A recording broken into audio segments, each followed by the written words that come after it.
Nandito naman ako, nabigay ko na, bakit parang iba pa rin yung hinahanap? May mga tao talaga na ganun. Kumbaga parang hindi nila na-appreciate or may hinahanap pa silang kulang sa atin. Pero ginawa naman natin yung best natin. Meron talagang ganun na siguro,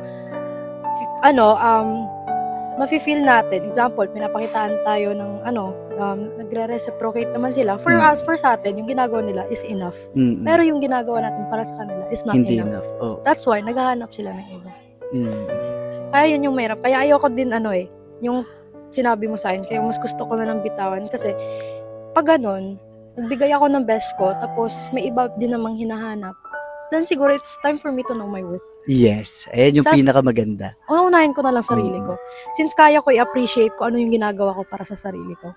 Yan yung pinakamaganda mo sinabi. Alamin mo yung worth mo. Kung hindi niya kayang pahalagahan kung ano yung binibigay mo, then let go mo na. Diba?